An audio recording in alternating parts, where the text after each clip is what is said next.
নমস্কার বন্ধুরা, আজকে সকাল সকাল দেখো আমার স্বামী ছাট বাজতে বসে গেছে। ওদিকে ছাট বাজছে আর আমি উঠে অন্য অন্য কাজগুলো সেরে নিয়েছি। সারার পরেই আমি ও ছাট বাজছে সেই ভিডিওটা করছি। তো এখন একটু সকালে আজকে প্রচণ্ড গরম, জানোই তো 43 ডিগ্রি গরম পড়ে গেছে। অনেকক্ষণই হয়ে গেছে, চান করে পুজো দেওয়া আমার হয়ে গেছে। এদিকে সব কাজ আমি কমপ্লিট করে নিয়েছি। এবার রান্নাঘরে ঢুকবো। তাও আমাকে আগেই বলেছে একটু তরমুজ কেটে দেবে, তাই তরমুজ কেটেছি। ওকে একটু তরমুজ দিয়ে তারপরে রান্না করতে বসে যাব।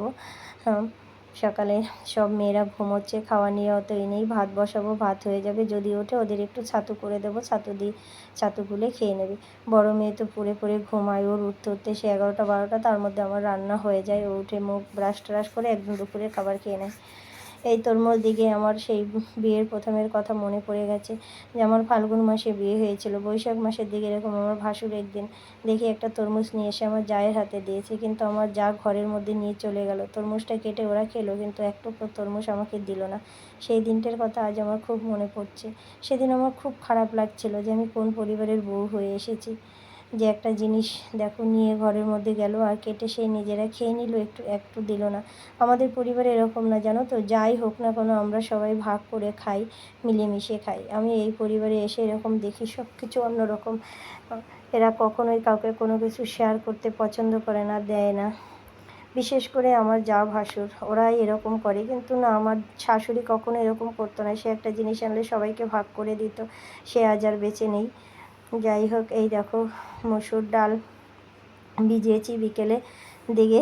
ওদিকে রান্নাবান্না হয়ে গেল, খাওয়া দাওয়া হয়ে গেল, দুপুরে কাজটা ছেড়ে নিলাম। আর একটু ডাল ভিজিয়ে রেখেছিলাম বিকেলে খাওয়ার জন্য। এই যে মসুর ডাল দেখো, এই মসুর ডাল অল্প ডাল বলে এর সাথে আমি একটা আলু, গোটা একটা বড় আলু নিয়েছি, আলুটা গ্রেট করছি। এই গ্রেট করা আলু আর ওদিকে ডাল, মসুর ডাল বাটা, এগুলো সব মিলিয়ে একসাথে আলু ডালের বড়া করব। আর একটু একটা পেঁয়াজ কুচিয়ে নিয়েছি। এবার আলুটা ভালো করে গ্রেট করে নেব, তারপরে সব একসাথে মিক্সড করে বড়া করব। ঠান্ডা ভাত রয়েছে, ঠান্ডা ভাত দিয়ে খাওয়ার জন্য। কি গরম পড়েছে গো, প্রচণ্ড গরম। এই গরমে কোনো কাজও করতে ইচ্ছা করছে না, কিছু খেতে ইচ্ছা করছে না, শুধু সারাদিন জল আর জল খেয়ে যাচ্ছি।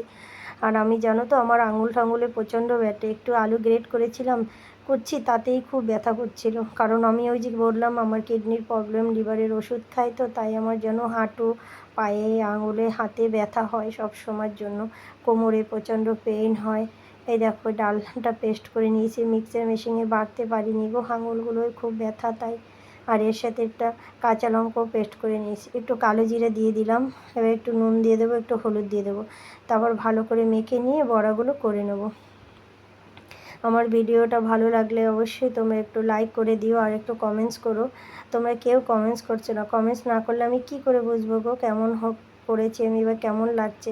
আমি হয়তো অত ভালো করতে পারিনি, কিন্তু তোমরা আমাকে একটু উৎসাহ দাও বা ভুল ত্রুটি হলে একটু বলো, তাহলে আমি হয়তো আরেকটু আমার ভালো হবে।